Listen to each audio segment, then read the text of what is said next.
നമസ്കാരം. റോഡ് അപകടങ്ങൾ കുറയ്ക്കാൻ MVD ഇടപെടൽ. സ്ഥിരം നിയമലംഘകർക്ക് നല്ല നടപ്പ് വരുന്നു. സംസ്ഥാനത്ത് വാഹനാപകടങ്ങൾ തുടർക്കഥയാകുന്ന സാഹചര്യത്തിൽ സ്ഥിരമായി നിയമലംഘനങ്ങൾ നടത്തുന്ന ഡ്രൈവർമാരെ കണ്ടെത്തി നടപടിയെടുക്കാൻ മോട്ടോർ വാഹന വകുപ്പ്. ഇത്തരത്തിൽ നിയമലംഘനങ്ങൾ നടത്തുന്ന ഡ്രൈവർമാരുടെ പട്ടിക തയ്യാറാക്കാൻ RTOമാർക്ക് ഗതാഗത കമ്മീഷണർ നിർദ്ദേശം നൽകി. പട്ടികയിൽ പേര് വരുന്ന ഡ്രൈവർമാർക്ക് പ്രത്യേക പരിശീലനം നൽകാനാണ് ഇപ്പോൾ മോട്ടോർ വാഹന വകുപ്പ് ഉദ്യോഗസ്ഥർ തീരുമാനിച്ചിരിക്കുന്നത്. സംസ്ഥാനത്ത് ഉടനീളമുള്ള നിയമലംഘകരായ ഡ്രൈവർമാർക്ക് പരിശീലനം നൽകുന്നതിനായി 4 കേന്ദ്രങ്ങളാണ് ഒരുക്കുന്നത്.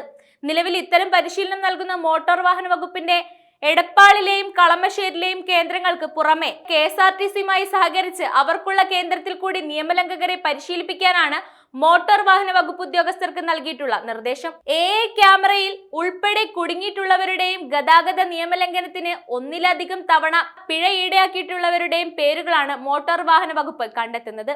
ആദ്യഘട്ടത്തിൽ ഇവരുടെ പട്ടിക തയ്യാറാക്കുകയും പിന്നീട് പരിശീലനത്തിന് ഹാജരാക്കാൻ നോട്ടീസ് നൽകുകയും ചെയ്യാനാണ് നിർദ്ദേശം.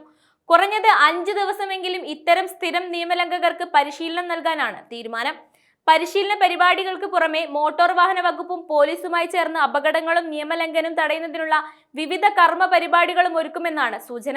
ഇതിനൊപ്പം വിവിധ മേഖലകളിൽ തൊഴിലെടുക്കുന്ന ഡ്രൈവർമാരുടെ യൂണിയനുകളുമായി ചേർന്ന് ഡ്രൈവർമാർക്ക് ട്രാഫിക് നിയമങ്ങൾ പാലിക്കുന്നതിനുള്ള പരിശീലനവും ഇത് സംബന്ധിച്ച ബോധവൽക്കരണവും നൽകാനും മോട്ടോർ വാഹന വകുപ്പ് തീരുമാനിച്ചിട്ടുണ്ട്. ഏതാനും വർഷങ്ങൾക്ക് മുമ്പ് വരെ കേരളത്തിൽ പ്രതിവർഷം ശരാശരി 4000 ആളുകളാണ് റോഡ് അപകടത്തിൽ മരിച്ചിരിക്കുന്നത്. ഈ സാഹചര്യത്തിൽ MVD പോലീസ് വകുപ്പുകൾ സഹകരിച്ച് റോഡ് സുരക്ഷയ്ക്കായി നിരവധി യജ്ഞങ്ങൾ സംഘടിപ്പിച്ചിരുന്നു. ഇതോടെ അപകട മരണങ്ങളുടെ നിരക്ക് 3200 വരെ കുറയ്ക്കാൻ സാധിച്ചിട്ടുണ്ടെന്നാണ് റിപ്പോർട്ട്. എന്നാൽ അടുത്തിടെയായി ഒരു അപകടത്തിൽ നിരവധി ആളുകൾക്ക് ജീവൻ നഷ്ടപ്പെടുന്ന സാഹചര്യമാണുള്ളത്. ഇത് കണക്കിലെടുത്താണ് വീണ്ടും പരിശീലന പരിപാടിയിലേക്ക് വകുപ്പുകൾ കടക്കുന്നത്.